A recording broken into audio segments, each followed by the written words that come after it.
राधे कृष्णा जय बोलो सीता रामचंद्र भगवान की जय।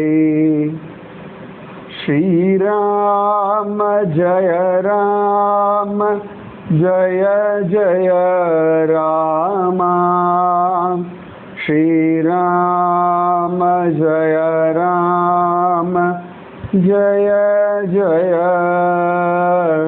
राम। जय बोलो सीता रामचंद्र भगवान की जय। जय बोलो राष्ट्रगुरु समर्थ रामदास स्वामी की जय। जय बोलो वीर धीर सूर आंजनेय स्वामी की जय। जय बोलो स्वराज्य सिंहासनाधिपति छत्रपति शिवाजी महाराज राजे की जय। जय बोलो श्री श्री श्री श्री अनंत पद्मनाभ स्वामी की जय। जय बोलो तिरुवनंतपुर क्षेत्र की जय। जय हिंद भारत माता की जय। மகோன்னதமான ஐப்பசி திருவோணம் இன்னைக்கு பொய்கை ஆழ்வாருடைய அவதார தினம் இன்றுதான். பகவானுடைய பாஞ்சஜன்ய அம்சமாக காஞ்சிபுரத்தில் திருவெக்கா சொன்ன வண்ணம் செய்த பெருமாளுடைய பொற்றாமரை குளத்தில் அவதாரம் பண்ணவர். அதனால தான் பொய்கை ஆழ்வார் அப்படின்னு திருநாமம். இன்னைக்கு பொய்கை ஆழ்வார், நாளைக்கு பூதத்தாழ்வார், அதற்கு அடுத்த நாள் பேயாழ்வார். ஐப்பசி திருவோணம் அவிட்டம் சதயம் இந்த 3 நாளும் சித்தார்த்த வருஷத்துல தான் அவதாரம். சுக்லபக்ஷம் அஷ்டமி நவமி தசமி திதிகளில் தான் இவ 3 பேரும் அவதாரம். இவர்கள் 3 பேரும் தான் பாலை தமிழர்கள்னு சொல்லி அவ்வளவு அழகா பிரபந்தம் ஆரம்பிச்சது இவர்கள் தான். பிரபந்தத்தை முதல்ல பாடினதும் திருக்கோவலூர் ஆயனுடைய சந்நிதியில தான், திருவிக்கிரம பெருமாளுடைய சந்நிதியில தான் திவ்ய பிரபந்தம். அழகான ஐப்பசி திருவோணம். இன்னைக்கு தான் திருவனந்தபுரத்தில் பத்மநாப சுவாமியினுடைய வேட்டை உற்சவம். பரிவேட்டை பாரிவேட்டை அப்படி எல்லாம் சொல்றது. குதிரை சுவாமி குதிரையில வந்து வேட்டையாடுவது போல அழகான ஐதீகம். சாயங்காலம் 8 மணிக்கு பத்மநாபர் தன்னுடைய கோவிலை விட்டுட்டு வெளியில வந்து அவ்வளவு அழகா மேற்கு வாசல் வழியா வெளியில வந்து வேட்டையாடி திரும்பவும் வடக்கு வாசல் வழியா போலீஸ் பேண்டு வாத்தியத்தோட கோவிலுக்குள்ள அழகாக நுழைவார். இன்னைக்கு வேட்டை, நாளைக்கு ஆராட்டு உற்சவம். அவ்வளவு விசேஷம் இந்த நாள். அப்படிப்பட்ட நாள்ல அழகாக சுவாமி சார்த்த ராமதாசருடைய வைபவத்தை அனுபவிக்கிற பாக்கியம் நமக்கு கிடைச்சிருக்கு. தீர்த்தி குர்வந்தி தீர்த்தானி அப்படின்னு தான் நாரத மகரிஷி பக்தி சூத்திரத்திலே சொல்றார். இப்போ நாமெல்லாம் க்ஷேத்திரங்கள் போகிறோம் அப்படின்னா நம்முடைய பாவங்கள் போவதற்கும் புண்ணியத்தை சம்பாதிப்பதற்கும் தெய்வீகத்தை அனுபவிப்பதற்குமா போகிறோம். மகாத்மாக்கள் எல்லாம் ஒரு க்ஷேத்ராடனம் தீர்த்தாடனம் எல்லாம் போகிறான்னா அந்தந்த இடத்தினுடைய மகாத்மியத்தை லோகத்தில் பிரகடனப்படுத்துறதுக்காக அப்படின்னு காண கிடைக்கிறது. இந்த திருவனந்தபுரத்திலேயே பத்ம தீர்த்தம், வராக தீர்த்தம், சங்க தீர்த்தம், இப்படி நிறைய தீர்த்தங்கள் உண்டு. பத்மநாபர் ஆராட்டு உற்சவத்துக்கு போகிற சங்குமுகமே சங்க தீர்த்தம் அப்படின்னு தான் புராணத்தில் காண கிடைக்கிறது. அப்போ இந்த தீர்த்தங்கள் எல்லாத்துக்கும் ஒரு மகாத்மியம் உண்டு. நம்ம பிருந்தாவனம், நந்தகோகுலம், மதுரா, இந்த விரஜபூமிக்கு போனோம்னா நிறைய இடங்கள்ல நிறைய குளங்கள் உண்டு. மதுவனம், தாளவனம், பல இடங்கள்ல பார்த்தோம்னா அந்த இடத்துல எல்லாம் பகவான் தன் குதிகால அழுத்தி ஒரு ஜலத்தை கொண்டு வந்திருப்பான், ராதா கொண்டு, ஷியாம கொண்டு. அப்புறமா தாளவனத்தில் இருக்கக்கூடிய தீர்த்தம், நிறைய தீர்த்தங்கள், மதுவனம், துருவன் தபஸ் பண்ண இடத்துல கிருஷ்ணன் பின்னாடி வந்த பொழுது, ஏன்னா துருவன் கிருஷ்ணனுக்கெல்லாம் முன்னாடி சீனியர், ராமனுக்கெல்லாம் முன்னாடி சீனியர், சரியா, நரசிம்ம அவதாரத்துக்கெல்லாம் முன்னாடி சீனியர் வந்து துருவனுடைய அனுபவம். பிரகலாதன்லாம் அதுக்கப்புறமா வந்தவன் தான். துருவன் தான் சீனியர் மோஸ்ட் பக்தன். சரியா சொன்னோம்னா மனுஷ வம்சத்தில் 3வது தலைமுறையில் வந்துடுவான். ஸ்வயம்புவமனு, சதரூபா, அவர்களுடைய பசங்க உத்தானபாதன், பிரியவிரதன். அதில் உத்தானபாதனுடைய பிள்ளை தான் துருவன். ஸோ மனுஷ இனம் தோன்ற ஆரம்பித்த 3வது தலைமுறையிலேயே துருவன் வந்துடுறான். இதெல்லாம் கிருத்தயுகம். அதுக்கப்புறம் திரேதாயுகத்தில் தான் ராமன், துவாபர யுகத்தில் தான் கிருஷ்ணன். ஸோ துருவன், பிரகலாதன் இவர்கள் எல்லாம் இந்த அவதாரங்களுக்கெல்லாம் முன்னாடியே வந்தவர்கள். ஸோ அங்கங்கே கிருஷ்ணன் புல்லாங்குழலை வச்சு பள்ளம் பண்ணியிருப்பான். அந்த இடத்துல ஒரு தீர்த்தம் இப்படி எல்லாம் உண்டு. மதுவனத்திலேயே கிருஷ்ணன் உண்டாக்கின தீர்த்தம் எல்லாம் இருக்கு. ஸோ தீர்த்தங்கள் நம்ம சனாதன தர்மத்தில் கங்கா, யமுனா, சரஸ்வதி. இன்றைக்கும் பார்த்தோம்னா இந்த பத்ரிநாத், கேதார்நாத், யமுனோத்ரி, கங்கோத்ரி இங்கெல்லாம் போனோம்னா ஹாட் ஸ்ப்ரிங்ஸ் உண்டு. தப்த குண்டம் அப்படின்னு சொல்லுவோம், வெந்நீர் ஊற்று. இன்னைக்கு சயின்டிஃபிக்காக பார்த்தோம்னா அதெல்லாம் சல்ஃபர் வாட்டர். ஸோ அதனால் நல்லா கொதிக்க கொதிக்க கொதிக்க இருக்கும். அதில் கங்கோத்ரி போகிற வழியில் கங்குனானி அப்படின்னு, கங்கா நஹானின்னு பேர், காலப்போக்கில் கங்குனானி அப்படின்னு ஆயிடுச்சு. அந்த இடத்துல பார்த்தோம்னா அந்த நேச்சுரல் ஹாட் ஸ்ப்ரிங்ஸ் உண்டு. அந்த இடத்துல தான் நம்ம ஆச்சரியமாக வசிஷ்டருடைய, வியாசருடைய அப்பா, வியாசம் வசிஷ்டன் அப்தாரம் சக்தி பௌத்திரமகல்மஷம் பராசராத்மஜம் வந்தேன்னு சொல்லியா. பராசரருடைய பிள்ளை தான் வேதவியாசர். இந்த பராசரர் வசிஷ்டருடைய பேரன். அந்த பராசரர் தபஸ் பண்ண இடம்தான் அந்த கங்குனானி அந்த இடம். அதுதான் இன்னைக்கு அங்கே ஒரு பராசரர் கோவில் எல்லாம் உண்டு. அந்த மாதிரி நிறைய தீர்த்தங்கள் இந்த பாரத தேசத்தில் விசேஷமாக சொல்லப்படுறது. இல்லாதபடி மகாத்மாக்கள் ஒவ்வொரு காலகட்டத்தில் ஒவ்வொரு காரணத்திற்காக ஒரு தீர்த்தத்தை உண்டு பண்ணுவார்கள். இன்றைக்கும் நம்ம உடுப்பி போனோம்னா உடுப்பியிலேருந்து ஒரு அரை மணி நேரம், ஒரு 8-10 கிலோமீட்டர் மேக்சிமம் இருக்கும். போனோம் அப்படின்னா பாஜக க்ஷேத்திரம் அப்படின்னு ஒன்று இருக்குது. ஸ்ரீமன் மத்வாச்சாரியாருடைய அவதார ஸ்தலம். அங்கே பார்த்தோம்னா பரசு தீர்த்தம், கதா தீர்த்தம் அப்படின்னு ஒரு 4-5 தீர்த்தங்கள் பிராதான்யமாக உண்டு. நம்ம மத்வாச்சாரியார் என்ன பண்ணுவா, ஒவ்வொரு நாளுமே அந்த தீர்த்தங்களில் போய் தீர்த்தம் ஆடிட்டு வருவார். இன்றைக்கும் அங்கே லோக்கலில் இருக்கக்கூடியவர்கள்லாம் யாருக்கெல்லாம் முடியுமோ எல்லா தீர்த்தங்கள்லேயும் போய் தீர்த்தம் ஆடிட்டு வருவார். எப்படி நம்ம ராமேஸ்வரம் போனால் அந்த 21-22 கணத்தில் அப்படி தீர்த்தம் ஆடுவோம் இல்லையா, அந்த மாதிரி உடுப்பி பக்கத்தில் இருக்கவர்களுக்கு அப்படி ஒரு வழக்கம் உண்டு. அப்போ மத்வாச்சாரியாருடைய அம்மா சொல்கிறா, குழந்தை நீ ஜாலியாக போயிட்டு வந்துடுறாய், எனக்கு அதெல்லாம் போய் குளிக்க முடியலடா, எனக்கு ஒரு தீர்த்தம் இருந்தால் சௌகரியம் சொல்ல. அப்போ ஸ்ரீமன் மத்வாச்சாரியார் தன் அம்மாவுக்காக உண்டாக்கின தீர்த்தம் பாஜக க்ஷேத்திரத்தில் இருக்குது. வாசுதேவ தீர்த்தம். மத்வாச்சாரியாருடைய அப்பா அம்மா வச்ச பேர் அவருக்கு வாசுதேவன் தான் பேர். பின்னாடி தான் ஆனந்த தீர்த்தர், மத்வாச்சாரியார் இப்படின்லாம் பேர். அவர் அம்மாவுக்காக உண்டாக்கின குளம் வாசுதேவ தீர்த்தம். புராணத்தில் அது கிடையாது. மத்வாச்சாரியர் தன் அம்மாவுக்காக உண்டாக்கின தீர்த்தம். இப்போ நம்ம பூர்ணா நதி, சங்கரரே எடுத்துப்போமே, பூர்ணா நதியுடைய போக்கு வேற மாதிரி இருந்தது. தன்னுடைய அம்மாவுக்காக, ஆரியாம்பாளுக்காகவே பூர்ணா நதியினுடைய போக்க மாதிரி தன் வீட்டுக்கு பின்பக்கம் வரும்படியாக சங்கரர் பண்ணார். ஸோ மகாத்மாக்களுக்கு அப்படி ஒரு பலம் உண்டு. இன்றைக்கும் பண்டார் டோங்கர், சந்த் துக்காராம் மகாராஜ் தபஸ் பண்ண இடத்துக்கு போனோம்னா அங்கே துக்காராமுக்காக பாண்டரங்கன் உண்டாக்கின தீர்த்தம் இன்னைக்கும் சாப்பிட முடியும். இந்த மாதிரி நிறைய தீர்த்தங்கள் ஒவ்வொரு காலகட்டத்தில் உண்டாயிற்று. இன்னைக்கும் கோவர்தனகிரி பரிக்கிரமா மார்க்கத்தில் போனோம்னா மானசி கங்கான்னு ஒன்று உண்டு.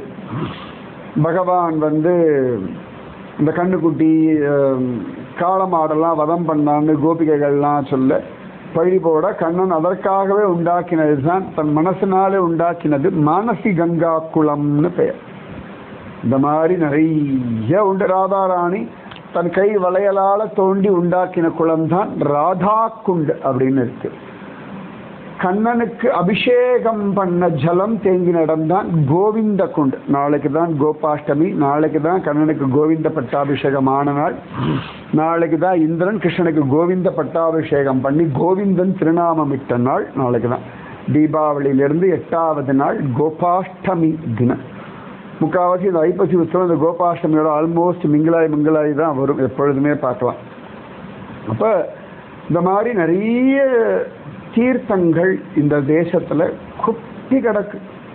திருவனந்தபுரத்திலேயே போனோம்னா திருப்பாதபுரம் அங்கெல்லாம் போயாச்சு அப்படின்னா நேத்திர தீர்த்தம்னு கண் தீர்த்தம் மாதிரியே ஒரு இருக்கும், கண் மாதிரியே இருக்கும். இந்த மாதிரி நிறைய இடங்கள்லாம் உண்டு. அப்போ ரொம்ப விசேஷம் இந்த அழகான பாரத தேசம். ஒவ்வொரு காலகட்டத்தில் மகாத்மாக்கள் இந்த மாதிரி நிறைய அழகான காரியங்களை பண்ணுறதுன்னு ஒன்று உண்டு. சமர்த்த ராமதாசருடைய சரித்திரத்தில் அப்படி ஒரு விஷயம் நடந்ததாக காண கிடைக்க. இன்னைக்கு அந்த விஷயத்தை அனுபவிப்போம். சமர்த்த ராமதாசர் ராம்கல் அப்படின்னு சொல்லுவார். சிவத்தர்கள் கல்னா குகை, கட் அப்படின்னா கோட்டை. ராம்கல் சிவத்தர்கள் அப்படி பல இடங்களில் போய் உட்காந்து குகையில் உட்காந்து தபஸ் பண்ணுவார். ஒரு சந்தர்ப்பத்தில் சமர்த்த ராமதாசர் அங்கே உட்காந்துட்டு தபஸ் பண்ணிட்டு இருக்கார். இந்த ராம்கல்னா சப்ஜன்கட்லேருந்து ஒரு 1.5 மணி நேரம் ட்ராவல் பண்ணால் சத்தாரா அந்த பக்கத்தில் இருக்குது அப்படின்னு காண கிடைக்கிறது. மகாராஷ்டிரன் நிறைய பேர் அங்கெல்லாம் போய் தரிசனம் பண்ணுறதுன்னு ஒரு வழக்கம் உண்டு. அப்போ அந்த ராம்கல்ல அவர் உட்காந்துட்டு தபஸ் பண்ணிட்டு இருக்கார் சமர்த்த ராமதாசர். அப்போ ஒரு நாள் சத்ரபதி சிவாஜி சமர்த்த ராமதாசரை தரிசனம் பண்ணுறதுக்காக அங்கே வரான். சமர்த்த ராமதாசர் ரொம்ப சந்தோஷம். ஏன்னா சிவாஜி சப்சிஷன், அதனால் எப்பொழுதுமே அவன் வந்தான்னா சமர்த்த ராமதாசருக்கு ஒரு பெரிய ஆனந்தம் உண்டு. சிவாஜி வந்தான் அப்படின்னோடனே அவன் சிவாஜி ரொம்ப மரியாதையாக நமஸ்காரம் பண்ணி அவர் எப்போ பேசுகிறாரோ அது வரைக்கும் காத்திருந்து அப்புறம் அவர் சொல்கிற விஷயங்களை கேட்டுண்டு அவர் கேட்குற கேள்விகளுக்கு அழகாக பதில் சொல்லிண்டு அவரிடத்துல உபதேசம் வாங்கிண்டு அவரோட உட்காந்துட்டு அவர் சொல்கிறத கேட்குறதே அவனுக்கு ஒரு எனர்ஜி பூஸ்டர். ஏன்னா நம்ம மனசுக்குள்ள பல விஷயங்களை போட்டு அப்படி உழப்பின்றே இருப்போம். அந்த யோசிக்கிறதுனால பிரயோஜனம் இருக்கோ இல்லையோ, ஆனால் மனசு திரும்ப திரும்ப திரும்ப திரும்ப திரும்ப திரும்ப அங்கே தான் போய் உட்காரும். இத்தனைக்கும் ராமாயணம், பாகவதம், நாராயணியம், மகாபாரதம் இந்த மாதிரி நிறைய சத் விஷயங்கள் கேட்கறது எல்லாம் அதுக்குன்னா ஆலோசனை பண்ணுறதுக்கு தான். ஆனால் நாம் அவைகளை ஆலோசனை பண்ணுறதை விட்டுட்டு நம்ம கவலைகளையே ஆலோசனை பண்ணிட்டு இருப்போம். தப அப்படின்னாலே ஆலோசனை அப்படின்னு தான் பாகவதம் சொல்கிறது. சத் விஷயங்களை ஆலோசனை பண்ணணும், மகாத்மாக்களுடைய விஷயங்களை ஆலோசனை பண்ணணும். அப்பொழுது நம்முடைய கவலைகள் நாம் மறந்துடும். சில விஷயங்கள்லாம் நம்ம கவலைப்படாமல் விட்டோம்னால தானாக சரியாக போயிடும். இப்போ ராத்திரி படுத்துக்கணும், காத்தால சூரியன் உதிக்கலைன்னா என்ன பண்ணுறது அப்படின்னு யாரும் யோசிக்கிறதே இல்லை. அப்படி யோசிச்சாலும் பிரயோஜனம் இல்லை, அது உதிச்சா தான் உண்டு, நம்மளால் ஒன்றும் பண்ண முடியாது. அந்த மாதிரி இதனால் யோசிச்சு என்ன பண்ண போகிறோம், எல்லாம் சுவாமி பார்த்து விட்டாச்சுன்னா போதும். நமக்கு அதை விட மாட்டோம். நம்ம சொல்லுவோம் சுவாமியை தான் நம்பின்னு இருக்கேன்னு சொல்லுவோம் வழியே. ஆனால் நம்மளுடைய மூளையினால் எவ்வளோ முடியும் மூளையை போட்டு கசக்கின்றே இருக்கும். பாசிட்டிவாக யோசிச்சா பரவாயில்ல, சரி இந்த விஷயங்கள்லாம் அப்படி நடக்கிறதுன்னு யோசிச்சா பரவாயில்ல, எத்தையோன்னு யோசிச்சுட்டு இருப்போம். அதெல்லாம் நாம் மறக்கிறதுக்காகத்தான் இவ்வளவு சத் விஷயங்கள், சத்சங்கங்கள், உற்சவங்கள் எல்லாம் இருக்குன்னா பகவத் ஸ்மரணை பண்ணுறதுக்காக, மைண்டை டைவர்ட் பண்ணணும். இப்போ குழந்தைகள்லாம் அழகுதுன்னா அதுக்கு டைவர்ட் தானே பண்ணுறோம். அங்கே பாரு காக்கா பாரு, கிளி பாரு, பக்கத்தாத்து மாமாவை பாரு, பூச்சியை பாரு, எதாவது சொல்லுவோம். எதுக்குன்னு கேட்டால் அது டைவர்ட் பண்ணியாச்சுன்னா க்ஷணம் மறந்து போயிடும். அது நம்ம எல்லாம் குழந்தைகளை டைவர்ட் பண்ண போகாமல் நம்ம டைவர்ட் ஆக மாட்டோம். குழந்தைகள் மட்டும் அழகாக குழந்தைகள் டைவர்ட் ஆகும். சத்சங்கமே எதுக்கு அப்படின்னா மைண்டை டைவர்ட் பண்ணுறதுக்கு. நம்முடைய கவலைகள், பிரச்சனைகள் இதையே யோசிச்சுட்டு இருக்கப்படாது. யோசிச்சுன்னு ஆக போகிறது இல்லையே, சுவாமிகிட்ட ஒப்படைச்சுட்டா போதுமே. ஸோ அதை டைவர்ஷன் பண்ணணும். சமர்த்த ராமதாசர் அழகாக சத்ரபதி சிவாஜி சாதாரணமாக பேசுகிறார், அவனுக்கு வேண்டியதெல்லாம் சொல்கிறார், எல்லாம் கேட்டுக்கிறான் சத்ரபதி சிவாஜி. ஆனால் கொஞ்சம் ஒரு டல்லாக இருக்கான். அப்போ சமர்த்த ராமதாசர் கேட்குற என்ன ஆச்சு, சிவோபான்னு தான் கூப்பிடுவார், சிவாஜின்னு கூப்பிட மாட்டார். சிவோபா சிவஜின்றது அவன் கீழே இருக்க ஆள் தான் கூப்பிடுவான். மற்றவா சிவாஜியோட அம்மா சமர்த்த ராமதாசர் சில பெரியவாள்லாம் சிவாஜியை சிவோபா அப்படின்னு தான் கூப்பிடுவா. சிவஜி தான் அவன் பேர் ஆக்சுவலாக. சிவன் சிவஜி, சிவாஜி நம்ம சொல்லிட்டு இருக்கோம். அப்போ என்ன ஆச்சு சிவோபா, கொஞ்சம் நீ டல்லாக இருக்க, என்ன விஷயம்? ராஜ்யமெல்லாம் நல்லா தான் நடந்துட்டு இருக்கு, வேறு தானே இருக்கா, உடம்புல தான் கலப்பு இருக்கா, தானம் மனசில் யோசனைகள் இருக்கா, உனக்குள்ள எப்பொழுதுமே ஒரு உற்சாகம் உண்டு, அந்த உற்சாகம் கொஞ்சம் குறைவாக எனக்கு படுறது அப்படின்ட்டார். இப்போ சத்ரபதி சிவாஜி கையை கூப்பிட்டா, ஒரு குறையும் இல்லை குருநாதா, எனக்கு என்ன நீங்கள் இருக்க, எந்த சமயத்தில் நான் ட்ராக் மாறினாலும் உடனே எனக்கு வழிகாட்டுறதுக்கு நீங்கள் இருக்க, எனக்கு என்ன குறை, ஒரு குறையும் இல்லை.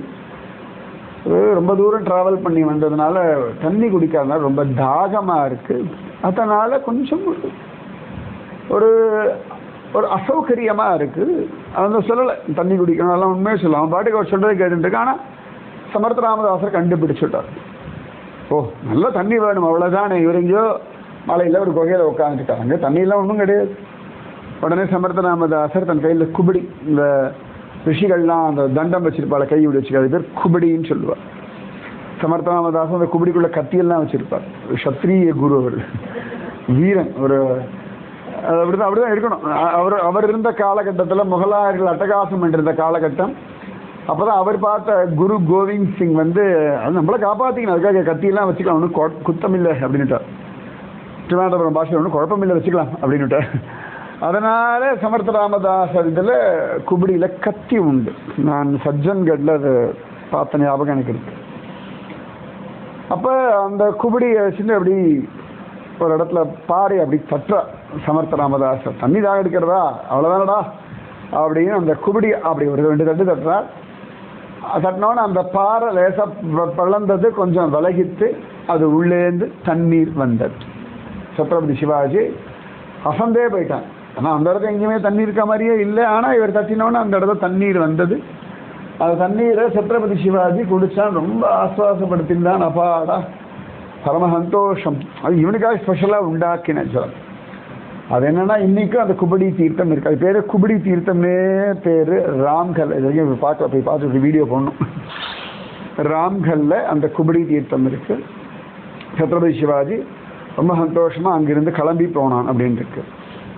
சில இடங்கள்ல சமர்த்த ராமதாசருடைய விஷயத்தை சொல்லும் பொழுது அவர் அங்கங்கே உட்காந்து மாசக்கணக்காக தபஸ் பண்ணிட்டு இருப்பார், ஒரே இடத்துலயே உட்காந்து. ஏன்னா பகவத் சிந்தனை. இப்போ நம்மளெல்லாம் ஒரே இடத்துல உட்காரச்சா பைத்தியம் பிடிச்சி நமக்கு அப்படி ஒரு மூமெண்ட்ல இருந்தால் தான் மைண்டு கொஞ்சம் சமாதானமாக இருக்கும். ரொம்ப நேரம் ஒரு இடத்துல இருந்தால் ஒரு பயம் வந்துடும் நமக்கெல்லாம். சாதாரணமாக ரொம்ப நேரம் உட்கார முடியாது. இப்போ குழந்தைகளுக்கே ஸ்கூல்லலாம் பார்த்தா 40 மினிட்ஸ் தான் வச்சுருப்பா ஒரு பீரியட். மேக்ஸிமம் கான்சன்ட்ரேஷன் 40 மினிட்ஸ் தான், அதுக்கு மேலே அவளால் உட்கார முடியாது. சின்ன குழந்தைகள்லாம் இன்னும் குறைச்சல், அதுக்கு இவ்வளோ நேரம் தான் கான்சன்ட்ரேஷன் உண்டு. அதுக்கு மேலெலாம் காதில் விழும், கண்ணு பார்க்கும், ஆனால் மைண்ட் எங்கேயோ ஓடின்னு இருக்கும் அப்படின்றது ஸ்வபாவமான ஒரு விஷயம். அதே ஊர் வம்பெல்லாம் கேட்கும்போது ரொம்ப அலர்ட்டாக கேட்போம், அது மணிக்கணக்காக உட்காந்து பேசிகிட்டு இருப்போம். அப்போல்லாம் நேரம் காலமெல்லாம் தெரியாது. யாராவது சண்டை போடுறோம்னா மணிக்கணக்காக உட்காந்து சண்டை போடுவோம். யாரையாவது கிராஸ் எக்ஸாமின் பண்ணுறோம், கேள்வி கேட்குறோம்னா மணிக்கணக்காக போகும். சசங்கம் சொல்கிறோம்னா ஒரு லெவலுக்கு மேலே மைண்ட் நிற்காது, படிக்கும்போது மைண்டு நிற்காது, சில விஷயங்கள்லாம் மைண்ட் நிற்காது. அப்போ சமர்த்த ராமதாசர்லாம் காலங்கள் மறந்து போய் தபஸ் பண்ணுவார். எப்படி துருவன்லாம் தபஸ் பண்ணுவானோ அந்த மாதிரி. அப்போ அவருக்கு அங்கே குடிக்கிறதுக்கு ஜலம் இல்லை. சமர்த்த ராமதாசருக்கு குடிக்கிறதுக்கு எங்கேயும் ஜலம் கிடைக்கல அந்த ராம்கல் குகையில். அப்போ சமர்த்த ராமதாசர் நிறைய ஸ்ரீராம ஜெய ராம ஜெய ஜெய ராம, ஸ்ரீராம ஜெய ராம ஜெய ஜெய ராம, ஸ்ரீராம ஜெய ராம ஜெய ஜெய ராம அப்படின்னு ஜபிச்சுட்டே இருந்து ராமா தாகிக்கிறது தண்ணி வேணும் அப்படின்னு அவர் ராமனிடத்தில், அவருக்கு எல்லாமே ராமன் தான், எல்லாத்தையும் ராமன் கிட்ட சொல்லணும் அவ்வளோதான். ராமன் கிட்ட சொல்லியாச்சுன்னா அவன் நடத்தி கொடுப்பான். அவனுக்கு தான் தெரியும் எங்கே வேணாலும் எதை வேணாலும். பாறைக்குள்ள தேரை இருக்குன்னா தேரைக்கும் வாழ்க்கையை கொடுக்குற சுவாமிக்கு எனக்கு என்ன தனியாக கொடுக்க முடியாது. ஏன்னா சத்ரபதி சிவாஜிக்கு அதான் சொல்லார், என்னடா உலகத்தை எல்லாத்தையும் காப்பாற்றுற சுவாமிக்கு உன் தாகத்தை தீக்க தனியாக கொடுக்க முடியாதுன்னு அந்த குபிடியை தட்டினார்தான். இன்னொரு வருஷம் சமர்த்த ராமதாசர் அப்படி தியானம் பண்ண, அப்போ அவருக்குள்ளே பிரிக்கிறது இந்த இடத்துல பாறையை தட்டு அப்படின்னு உள்ளுக்குள்ளேருந்து பகவானுடைய கமாண்டு கிடைக்கிறது, உத்தரவு கிடைச்சோன்னே தம்முன்னு அப்படி தட்டினோன்னு அந்த இடத்துலேருந்து தண்ணீர் வெளில வந்தது. ஆனால் இன்னி வரைக்கும் அந்த குபடி தீர்த்தம் ராம்கல் அந்த இடத்துல இருந்துட்டே இருக்கு. ஸோ பக்தி பண்ணியாச்சுன்னா நமக்கு வேண்டியதை சுவாமி கொடுப்பார். அதாவது பக்தி பண்ணணும், நாமஜபம் பண்ணணும், பிரார்த்தனை பண்ணணும், கற்பனைக்கு போகிறாங்க. ஒன்று நம்ம வீட்டை கொண்டு ஒரு குச்சி வச்சு நான் ஸ்ரீராம ஜெயராம ஜெய ஜெயராமன் ஒரு தட்டு தட்டினோம்னா அது சரிப்பட்டு வராது. அது எந்த சமயத்தில் வேணுமோ அந்த சமயத்தில் பகவத் சங்கல்பத்தினாலே நடக்குமே ஒழி ஆசைப்பட்டு நான் பக்தன் என்னுடைய பக்தினாலே எங்கே தண்ணீர் வர வச்சேன்னா கண்ணீர் தான் வரும், தண்ணீர்லாம் வரவே வராது. அதனால் பக்தி பண்ணுங்கோ, நாமஜபம் பண்ணுங்கோ, பகவான் இடத்துல பிரார்த்தனை பண்ணுங்கோ. நம்ம லெவலுக்கு வாட்டர் பாட்டில் கிடைச்சாலே பாக்கியம், அவ்வளோதான். தண்ணி கிடச்சிடுத்துனா அஹோ பாக்கியம். அது நிஜமாவே நான் பல இடங்கள்லாம் நான் உத்தராகண்டில் போகும்பொழுது பார்ப்பேன். நல்லா மலை கிராமங்கள் உண்டு. அந்த மலை கிராமங்கள் எல்லாம் அந்த ஸ்டெப் ஃபார்மிங் தான் பண்ணுவோம், படிக்கட்டு விவசாயம். கங்கைங்க அதில் பாதாளத்தை ஓடிட்டு இருப்பா. இவன் அந்த இமயமலையில் தான் இருக்கா, இருக்கிறது கங்கை கருணை தான் பேர். ஆனால் அவளுக்கு கங்கைக்கு சம்மந்தமே கிடையாது. நம்ம கூட இறங்குற மாதிரி கூட அவள் கங்கை இறங்கவே மாட்டான். அப்போ நான் கேட்பேன், எப்படி உங்களுக்கு விளைச்சல்லாம் கீழே எங்கே அந்த பம்பு போட்டு எங்கே மோட்டர் போட்டு எடுக்கிறது? ஆனால் இமயமலை அங்கங்கே அந்த ஸ்ட்ரீம் வந்துட்டே இருக்கும். அந்த ஜலத்தை வச்சு அவள் விவசாயம் பண்ணி அந்த ஜலத்தை குடிச்சுட்டு அந்த ஜலத்தில் குளிச்சுட்டு அப்படி தான் அவள் வாழ்க்கை நடக்குது. கங்கைக்கு அவளுக்கு சம்மந்தமே இல்லை. ஆனால் இருக்கிறது கங்கை கரை தான். ஊர் உலகத்துக்கு அத்தனை பேர் அந்த கங்கைக்கு தான் வர. ஆனால் அவளே காத்தால இறங்கினா சாயங்காலத்துக்குள்ளே கங்கைக்கு வரும். அந்த மாதிரி இங்கே உச்சியில் உட்காந்துட்டு இருப்பாள், ஃபுல்லாக இறங்கினாது. ஆனாலும் அவர்களுக்காக எங்கேயோ ஒரு ஓடை மாதிரி ஜலம் வரும். அந்த ஓட ஜலத்தில் தான் அவள் குளிக்கிறது, துணி துவைக்கிறது, குடிக்கிறது, சமையல் பண்ணுறது, விவசாயம் பண்ணுறது, எல்லாத்துக்கும் அந்த ஓட ஜலம். அப்போ சுவாமி ஏதோ ஒரு வழி விடுறாரு இல்லையா? அப்போ அதனால் பிரார்த்தனை பண்ணுங்கோ, நாமஜபம் பண்ணுங்கோ. உங்களுக்கு என்ன சமயத்தில் என்ன வேணுமோ சுவாமி கொடுப்பார். அது சுவாமிக்கு நன்னா தெரியும். அது எப்படி கொடுத்தா அழகோ, எவ்வளவு அழகாக கொடுக்கணும் எல்லாமே. இன்னைக்கு கூட நான் பத்மநாபர் கோயிலுக்கு அந்த அனந்தன் காடு போய் தரிசனம் பண்ண போனால் அங்கே ஒரு அரச மரம், அதில் சுகமாக ஒரு 10-15 வவ்வால் தொங்கின்னு இருக்கு. சுகமாக பத்மநாபர் கோயிலுடைய அனந்தன் காடு, அதுதான் மூலஸ்தானம், பத்மநாபர் மூலஸ்தானம். அங்கே ஒரு அரச மரம், அதில் ஒரு 10-15 வவ்வால் தொங்கின்னு இருக்கு. அதனுடைய பாக்கியம் நம்மெல்லாம் நேராக பார்க்குற பத்மநாபர் தலைகீழே பார்த்துட்டு இருக்குது. பத்மநாபர் பிடிச்சா வந்து யாருது அப்படின்னு தலைகீழே பார்க்கும். அது எவ்வளோ அதுக்குள்ள ஒரு பாக்கியம் வேணும் இல்லையா? அதுக்காக தான் அந்த கலையெல்லாம் பத்மநாபர் கோயில் பக்கத்தில் இருக்குது. அந்த கலையில் அவர் தொங்கிண்டு அதாவது இருக்கிறது அனந்தன் காட்டினுடைய அரச மரத்தில். அங்கேருந்து பார்வை எங்கடான்னா நேரம் அந்த காம்பவுண்டுக்கு மேலே இருக்குது. அதுக்கு மேலே நேரம் பார்த்தா பத்மநாபர். சாயங்காலம் பத்மநாபர் வெளியே போனாலும் சாயங்காலம் சீவேலிக்கு வர அப்படின்னு தலைகீழே தொங்கிண்டு பார்க்குற ஒரு பாக்கியம் அந்த வவ்வால் ரிஷிகளுக்கெல்லாம். நிஜமாக வவ்வால் ரிஷிகள் தான். ஒவ்வொருத்தருக்கும் ஒரு பாக்கியத்தை சுவாமி கொடுத்துருக்கார். Just enjoy life. Radhe Krishna. Sriram ஜய ராம ஜய ஜய ராம. ஸ்ரீராம ஜய ராம ஜய ஜய ராம. जय बोलो सीता रामचंद्र भगवान की जय. जय बोलो राष्ट्र गुरु समर्थ रामदास स्वामी की जय. जय बोलो वीर धीर सूर आंजनेय स्वामी की जय. जय बोलो स्वराज्य सिंहासनाधिपति छत्रपति शिवाजी महाराज राजे की जय. जय श्री श्री श्री अनंत पद्मनाभ स्वामी की जय. जय बोलो तिरुवनंतपुर क्षेत्र की जय. நேற்று நான் சமர்த்த ராமதாசருடைய விஷயம் சொல்லும் பொழுது அந்த தூப்பாச்சா காகர் சொல்லும் பொழுது மண்பானைன்னு சொன்ன, மண்பானை இல்லை அது பித்தளை பானை தான் அப்படின்னு சொல்லி ஜாம்பில் அந்த சமர்த்த ராமதாசர் சந்நிதியில் பூஜை பண்ணக்கூடிய பூஜாரி சொன்னார். அதனால் அது பித்தளை பாத்திரம். இன்றைக்கும் அந்த பித்தளை பானை ஜாம்பு சமர்த்த ராமதாசர் பிறந்த ஊரில் வாழ்ந்த ஊரில் இன்றைக்கும் இருக்க நான் என் கண்ணால் நான் பார்த்துருக்கேன். राधे कृष्णा. जय हिंद. भारत माता की जय.